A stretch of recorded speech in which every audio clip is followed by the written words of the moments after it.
নমস্কার। আজকে আমরা সন্ধি এবং সমাস একসাথে শিখব। কোন সন্ধিজাত শব্দের শেষে যদি উচ্চারণ থাকে আর্ত, যদি উচ্চারণ থাকে তাহলে আমরা আর্ত তুলে দিয়ে আমরা দিব ঋত। যেমন ক্ষুধার্ত, তাহলে আর্ত আছে উচ্চারণ, আমরা সন্ধি বিচ্ছেদ করব ক্ষুধা যোগ ঋত, ক্ষুধার্ত। আর এখন এই যে ক্ষুধার্তরে আমরা যদি ব্যাস বাক্য করি তাহলে পাই ক্ষুধা দ্বারা,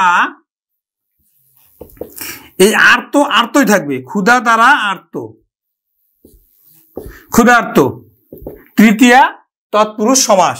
ক্ষুধা দ্বারা ক্ষুধার্ত তৃতীয়া তৎপুরুষ সমাস। তৃষ্ণার্ত, তাহলে তৃষ্ণা সন্ধি হবে তৃষ্ণা যোগ ঋত, তৃষ্ণা যোগ ঋত। আর আমরা সমাসের ব্যাস বাক্য করব তৃষ্ণা দ্বারা আর্ত, তৃষ্ণার্ত তৃতীয়া তৎপুরুষ সমাস। আমরা আরো উদাহরণ দেখি। পিপাসার্ত,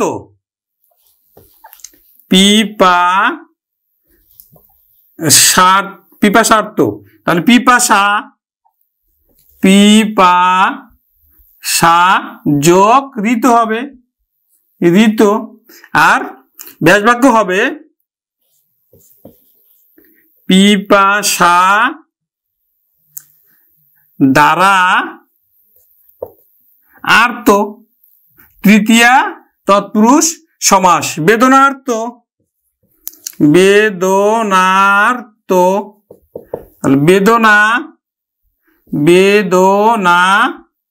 যোগ ঋত, বেদনার্ত বেদনা ব্যাস বাক্য বেদনা দ্বারা আর্ত তৃতীয়া তৎপুরুষ সমাস। শোকার্ত,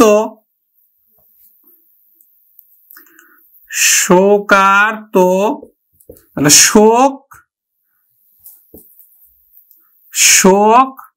যোগ ঋত, শোকার্ত। আর শোক দ্বারা ব্যাস বাক্য হবে শোক দ্বারা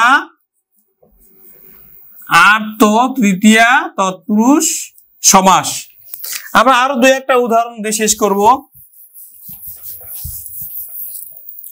শীতার্ত,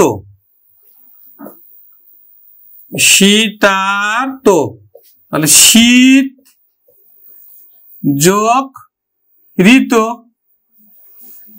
শীতার্ত। আর ব্যাস বাক্য আমরা করব শীত দ্বারা আর্ত, শীতার্ত তৃতীয়া তৎপুরুষ সমাস। স্নেহার্ত,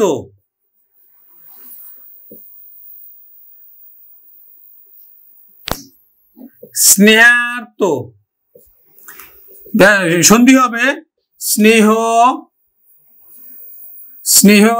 যোগ ঋত। আর ব্যাস বাক্য হবে স্নেহ দ্বারা আর্ত, স্নেহার্ত।